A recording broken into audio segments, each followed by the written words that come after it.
Welcome back to my YouTube channel. तो कैसे हो मेरे बार्सिलोना के चाहने वालों।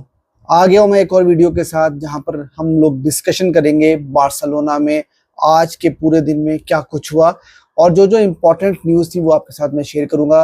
निको विलियम्स की क्या अपडेट है वो आपके साथ मैं शेयर करूंगा। उसके अलावा टर स्टेगन का केस कहाँ पहुंचा, वो रुक रहे हैं बार्सिलोना में या वो जाएंगे, बार्सिलोना उनको किस तरह से डील करेगा उसके बारे में मैं बात करूंगा। रैशफोर्ड ने एक बहुत ही इंपॉर्टेंट इंटरव्यू दिया है जिसको हम थोड़ा सा डीकोड करने की कोशिश करेंगे, उसके ऊपर भी हम बात करेंगे। और देखो, बार्सिलोना ने जॉन गार्सिया को ऑलरेडी साइन कर लिया है, निको विलियम्स को साइन करने जा रही है बार्सिलोना। लेकिन इन सारी साइनिंग्स के साथ साथ बार्सिलोना को कुछ इंपॉर्टेंट डिपार्चर्स भी करने पड़ेंगे और उन डिपार्चर्स को लेकर भी हम थोड़ी सी बात करेंगे और कौन से ऐसे प्लेयर्स हैं जो फ्लिक समझते हैं कि भाई ये अनटचेबल है, इनको टच नहीं करना। तो ये सारी की सारी डिस्कशन जो है वो आज की वीडियो में करने जा रहे हैं।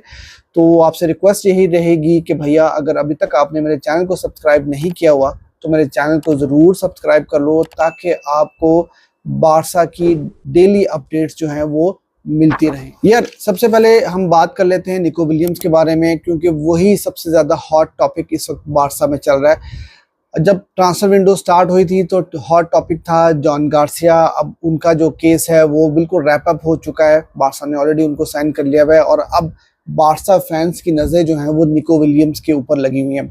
और स्पेशली यार कुछ मेरे सब्सक्राइबर्स हैं जो मुझसे पूछते हैं कि भाई निको विलियम्स कब बार्सिलोना साइन करेगी। तो यार एक चीज़ मैं आपको बताता चलूँ कि जो ट्रांसफ़र विंडो है बड़ी अनप्रिडिक्टेबल होती है और कभी कभी ऐसा होता है कि साइनिंग बिल्कुल होने ही वाली होती है किसी भी प्लेयर की, लेकिन लास्ट मोमेंट में कुछ ऐसा हो जाता है कि वो साइनिंग नहीं हो पाती है। और अगर इसकी मैं आपको लेटेस्ट एग्जांपल दूं तो जुबिमेंडी की एक एग्जांपल है, जो आपको याद होगा कि लिवरपूल के साथ ऑलमोस्ट साइन कर चुके थे, बिल्कुल साइनिंग जो है अनाउंस होने वाली थी लेकिन वो साइनिंग नहीं कंप्लीट हो पाई। तो लास्ट मोमेंट के ऊपर भी चीज़ें जो है वो ख़राब हो जाती हैं और बारसा के तो फाइनेंशियल फेयर प्ले के इश्यूज भी हैं, रजिस्ट्रेशन के इश्यूज भी हैं, तो वो सारी की सारी चीज़ें कंसिडर करनी पड़ती हैं। तो मेरे से जो लोग पूछते हैं तो मुझे भी डिफरेंट ऑथेंटिक सोर्सेज से ही चीज़ों को पता लग रहा होता है और उन्हीं को देखकर मैं एनालिसिस कर रहा होता हूँ।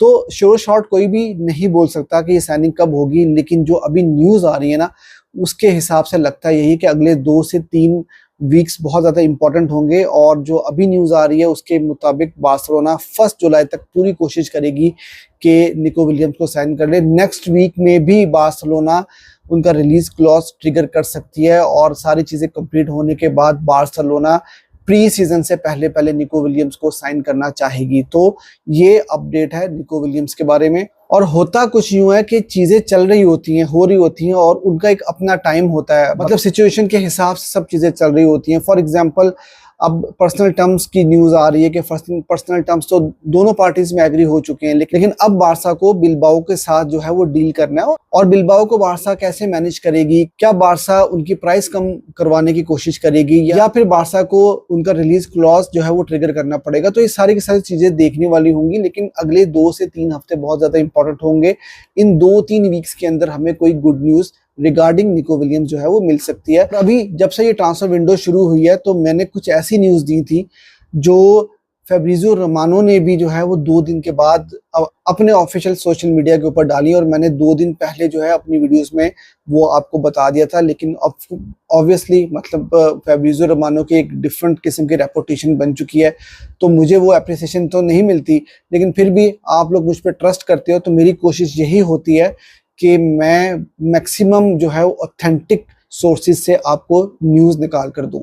साथ ही साथ यार ये न्यूज़ भी आ रही है कि बारसा को निको विलियम के केस में जो है वो बिलबाओ के साथ साथ बायर्न म्यूनिख को भी डील करना है, क्योंकि बायर्न म्यूनिख भी हाथ धो के निको विलियम्स के पीछे पड़ी है और वो यही सोचते हैं कि किसी भी तरह से ये डील अगर कोलैप्स होती है तो वो इसको हाईजैक करने की कोशिश करेंगे। और बार्सिलोना जो है इस वक्त थोड़ा रिलैक्स होकर बैठी हुई है क्योंकि निको की जो प्रायोरिटी है वो बार्सिलोना ही है और दूसरी तरफ बिलबाओ जो है वो पूरी कोशिश कर रही है कि किसी भी तरह से निको विलियम्स को रोका जाए।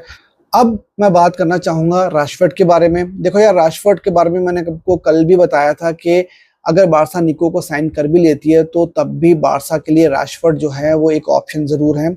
और ये समर विंडो जो है ना राशफोर्ड के लिए काफ़ी लंबी होने वाली है, क्योंकि बारसा अगर उनको साइन करेगी भी तो उनको आखिर तक वेट करना होगा, और राशफोर्ड जो है वो पूरा वेट करने को तैयार बैठे हुए हैं।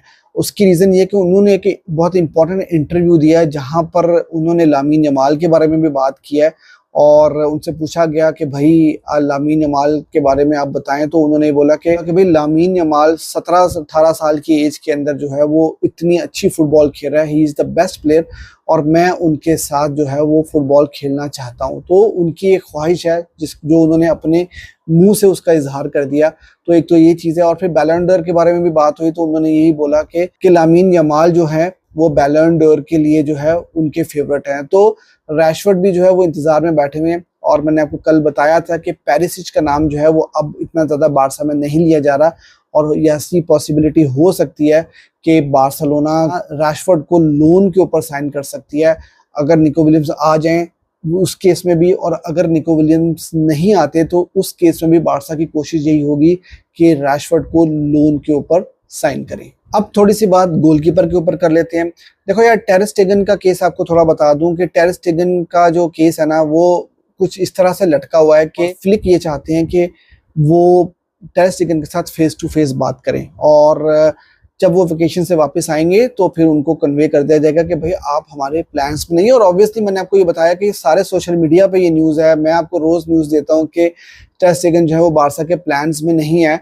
तो ऑफ कोर्स टेर स्टेगन को भी इस बारे में पता तो होगा, लेकिन बार्सिलोना इसको जो है वो बहुत प्रोफेशनली डील करना चाहती है, और उनको वो बताना चाहती है कि अब जो है वो अपना कोई दूसरा रास्ता चूज कर लो। उसके अलावा यार, बारसा में ये भी एक सोच पाई जा रही है टेर स्टेगन को लेकर के उनकी जो इंजरी है वो काफी स्वेयर किस्म की इंजरी हुई थी लास्ट सीजन में, और वो अभी तक 100% रिकवर नहीं हुए, और बारसा को डाउट्स हैं कि उस टॉप लेवल की परफॉर्मेंसेस नहीं दे सकते। तो ये एक रीजन है। साथ ही साथ मैं आपको शेजनी के बारे में भी बताता चलूं कि देखो 10 दिन तकरीबन रह चुके हैं कि शेजनी का कॉन्ट्रैक्ट जो है वो बार्सिलोना के साथ एक्सपायर हो जाएगा। आपको याद होगा कि टेर स्टेगन की इंजरी के बाद से बारसा ने उनको रिटायरमेंट से वापस बुलाकर जो है वो कॉन्ट्रैक्ट दिया था 1 साल का, लेकिन अब न्यूज़ ये आ रही है कि बार्सिलोना और उनके दरमियान वर्बल एग्रीमेंट हो चुका है।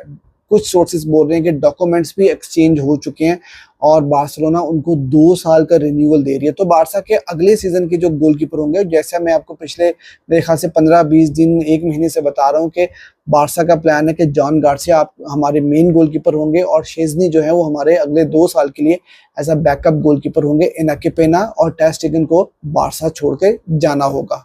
इसके साथ साथ यार, डिपार्चर्स के ऊपर मैं आपको एक इम्पॉर्टेंट न्यूज़ ये दे दूं कि देखो, बारसा को अगर साइनिंग्स करनी है तो बारसा को कुछ डिपार्चर्स भी करने होंगे, और कैश के लिए बेशक बार्सिलोना डिपार्चर्स ना भी करे, सैलरी कैप में जगह बनाने के लिए बारसा को कुछ प्लेयर्स को जो है वो सेल करना पड़ेगा या रिलीज करना पड़ेगा। और उसमें एक बड़ा नाम आ रहा है फर्मीन लूपेस के बारे में। देखो यार, फर्मीन लूपेस के बारे में बारसा को ना कुछ अच्छी बिड्स मिली हैं, कुछ अच्छी ऑफर्स मिली हैं सऊदी अरेबिया से भी और उसके साथ साथ यूरोप से भी, और बारसा उनको सेल करके अच्छे पैसे बना सकता है। 50, 60, 70 मिलियन जो है हमें उनका आराम से मिल जाएगा। वो हमारी जेब पे सैलरी वाइज इतनी ज़्यादा भारी तो नहीं है, लेकिन उनकी एक अच्छी प्राइस जो है वो बार्सिलोना कैश कर सकती है।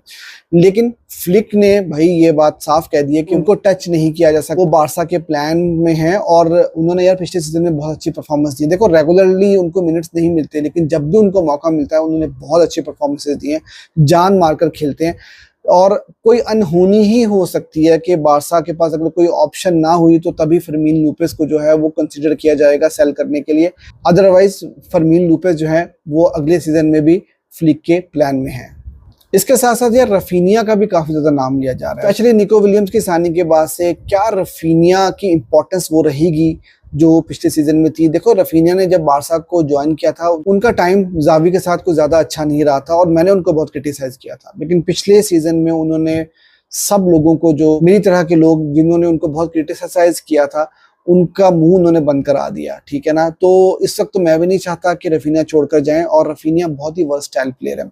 तो बार्सिलोना उनको अकोमोडेट करेगा, और फ्लिक उनको किसी भी तरह से किसी भी पोजीशन के ऊपर खिलाने को तैयार हैं, और बारसा उनको अनटचेबल जो है वो कंसीडर करती है। स्पेशली यार, अगर निको विलियम्स आते भी हैं ना, तो रफीनिया जो है वो बेसिकली कैम पोजीशन को खेल सकते हैं और हमने उनको खेलते हुए देखा भी है इस सीजन में। बेसिकली ज़ावी ने उनको जो है वो कैम पोजीशन के ऊपर खिलाना शुरू किया था, सेंट्रली खिलाना शुरू किया था और वहाँ पर उनकी काफ़ी अच्छी परफॉर्मेंसेस देखने को मिली थी। पिछले सीजन में आपको याद होगा लामिन यमाल कुछ बड़ी गेम्स में भी इंजर्ड हुए थे, I think Atletico D Madrid के अगेंस्ट भी, तो रफीनिया को राइट विंग के ऊपर भी खिलाया गया था और उन्होंने वहाँ पर भी बहुत अच्छी परफॉर्मेंसेस दी थी। तो वो इतने वर्सटाइल प्लेयर हैं कि उनको कैम भी खिलाया जा सकता है, उनको राइट विंग भी खिलाया जा सकता है, लेफ्ट विंग भी खिलाया जा सकता है। और देखो आपके पास एक अच्छा सॉलिड बैकअप होना बेंच पे बहुत ज़्यादा ज़रूरी होता है कि इन केस ऑफ इंजरीज जो है आप को रोटेशंस में जो है बड़े प्लेयर्स अगर होंगे तो आपके लिए ज़्यादा चांसेस होते हैं कि आप बड़ी ट्रॉफीज भी जो है वो जीत सकते हो। और दूसरी चीज़ ये कि डैनी ओल्मो को आप जानते हैं कि वो ऐसे प्लेयर हैं जो हर वक्त फिट नहीं रहते और वो मैच भी जो है वो 60-65 मिनट मैच खेलते हैं, उसके बाद वो उनको बाहर बुला लिया जाता है। तो बार्सिलोना डैनी ओल्मो को भी कॉशियसली यूज़ कर सकती है कि उनके ऊपर भी ज़्यादा बर्डन ना हो, बार्सा उनको रेस्ट भी करा सकती है और बार्सा जो है रोटेशन में रफीनिया, डैनी ओल्मो इस तरह से उनको यूज़ कर सकती है। और फिर बार्सा के पास फर्मीन लूपेस भी होंगे, गावी भी होंगे, तो काफ़ी सारे ऑप्शंस जो हमारे पास बेंच के ऊपर अवेलेबल होंगी, जो कि एक बहुत ही अच्छा साइन है। तो खैर यार, फिलहाल ये थी आज की वीडियो। आई होप कि मैंने अपना मैसेज जो है वो सही से कन्वे कर दिया होगा और यहाँ पर आपसे मुझे एक ये रिक्वेस्ट रहेगी कि आपको मेरी इस ट्रांसफर विंडो की जो कवरेज है स्पेशली बार्सिलोना को लेकर वो कैसी लगी और किस तरह से मैं अपनी वीडियोस को और इम्प्रूव कर सकता हूँ, तो आप जो है वो कमेंट सेक्शन में मुझे ज़रूर सजेस्ट करें। और वीडियो अगर आपको अच्छी लगी है तो यार वीडियो को लाइक ज़रूर कर देना और चैनल अगर अभी तक आपने सब्सक्राइब नहीं किया तो बार्सा की डेली अपडेट्स के लिए मेरे चैनल को ज़रूर सब्सक्राइब